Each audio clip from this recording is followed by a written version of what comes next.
Nah, menggunakan 5 tanda dari kejadian-kejadian yang ada selama ini dalam kacamata spiritual sebenarnya sudah bisa menguak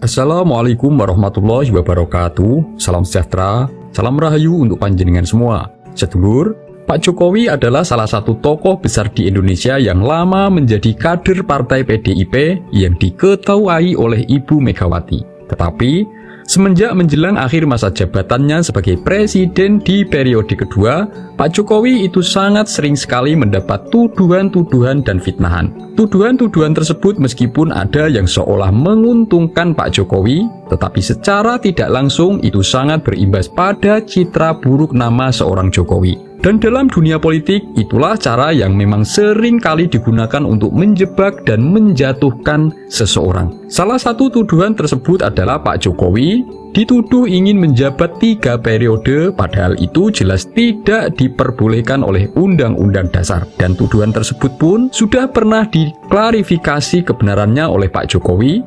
Bahkan saking geramnya dengan bergulirnya tuduhan tersebut, baru-baru ini Pak Jokowi mempersilahkan untuk menanyakan kebenarannya kepada Ibu Megawati maupun Ibu Puan Maharani. Kapan dan di mana beliau meminta untuk menjadi presiden lagi setelah beliau 2 kali menjabat. Lalu tuduhan lain yang baru-baru ini ramai sekali diperbincangkan publik yang sebenarnya awalnya muncul dari para elit PDIP yang pro dengan kubu sekjen PDIP yaitu Pak Hasto Kristianto adalah tuduhan tentang adanya pihak yang ingin menduduki jabatan sebagai ketua umum partai PDIP. Meskipun Hasto dan para pendukungnya tidak pernah berani secara langsung menyebut bahwa Pak Jokowi adalah ingin merebut kursi pimpinan sebagai ketum partai, masyarakat sebenarnya sangat paham bahwa yang dituduh oleh para elit PDIP kubu Hasto adalah Pak Jokowi.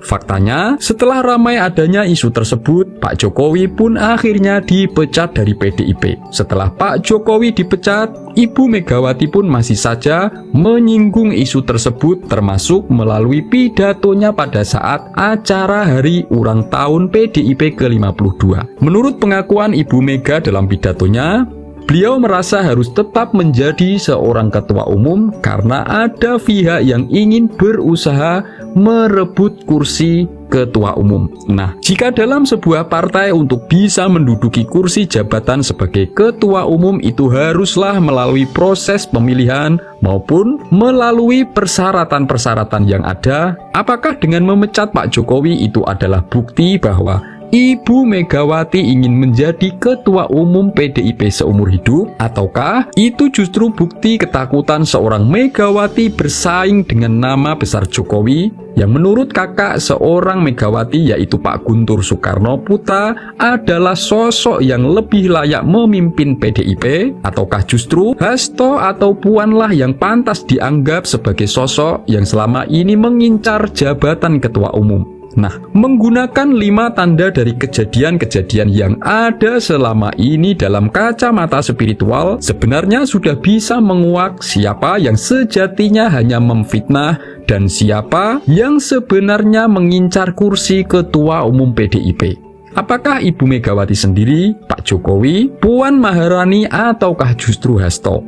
Sebelum membahas satu persatu, silahkan tulis komen apapun harapan dan doa panjenengan semua untuk Indonesia. Bagi sedulur yang muslim, marilah sempatkan tulis komen sholawat agar hajat dan doa kita semua terkabul. Tanda pertama yaitu melihat dari niat dan tujuan fakta yang ada. Fitnahan terjadi adalah ketika seseorang itu dituduh memiliki ambisi kekuasaan, tetapi itu tanpa ada bukti nyata. Padahal niatnya mungkin benar-benar sangat tulus atau ikhlas untuk mengabdi atau memang mempunyai kapasitas yang akan membawa perubahan yang positif. Menggunakan prinsip tersebut berarti Pak Jokowi adalah pihak yang difitnah akibat berbagai sebab seperti contoh akibat dendam atau adanya kebencian. Bisa juga karena sebab kepentingan entah takut kehilangan kekuasaan dan lain-lain. Lalu realita siapa yang sebenarnya punya ambisi kekuasaan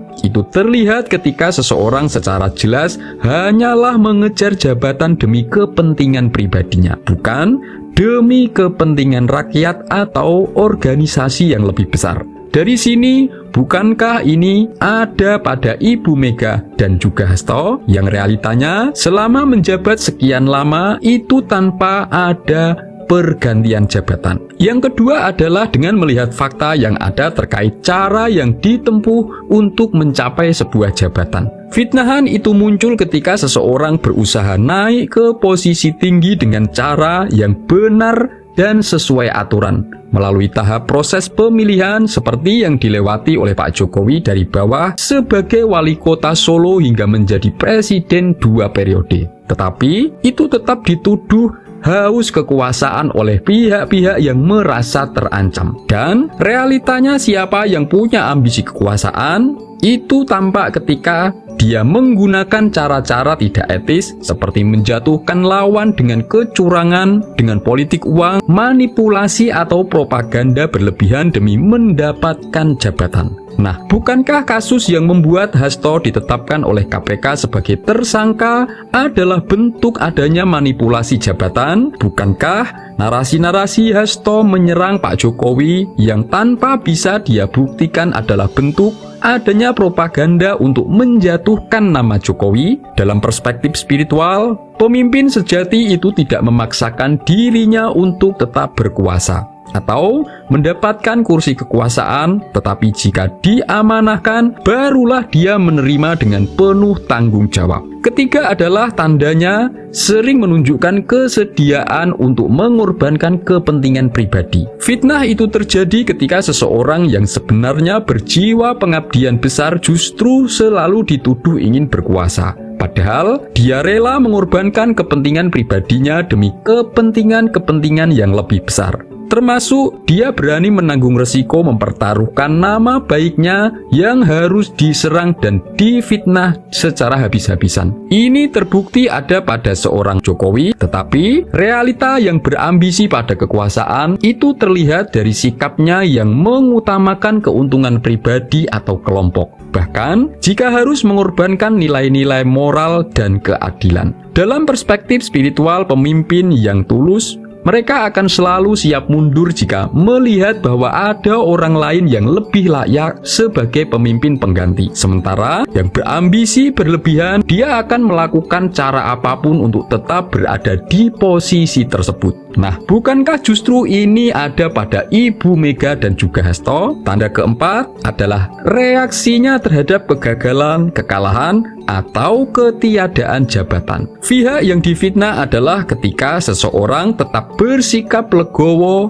meskipun sudah dijauhi, dimusuhi, bahkan disingkirkan dari kelompoknya. Tetapi dia masih saja dituduh memiliki ambisi tersembunyi. Tetapi realita orang yang sebenarnya memiliki ambisi kekuasaan itu terlihat ketika dia marah, kecewa, berlebihan, atau bahkan melakukan sabotase pada saat tidak mendapatkan jabatan yang diinginkan. Nah, bukankah hal ini pun adalah yang justru selama ini ditunjukkan oleh kubu Hasto dan Ibu Mega? Berikutnya yang kelima adanya konsistensi sebelum dan sesudah berkuasa. Orang yang berada pada posisi sebagai orang yang difitnah adalah ketika orang yang sebenarnya tetap berjuang demi nilai-nilai kebenaran itu justru dianggap hanya mencari jabatan saja. Nah, inilah yang dialami oleh seorang Jokowi. Tetapi yang realitanya punya ambisi kekuasaan, mereka pasti tampak ketika dia yang dulunya itu sangat vokal memperjuangkan kepentingan rakyat justru menjadi berubah oportunis setelah mereka berkuasa. Nah, melihat prinsip spiritual tersebut, bukankah ini juga ada pada Ibu Mega dan Hasto? Semoga ini bermanfaat. Wassalamualaikum warahmatullahi wabarakatuh.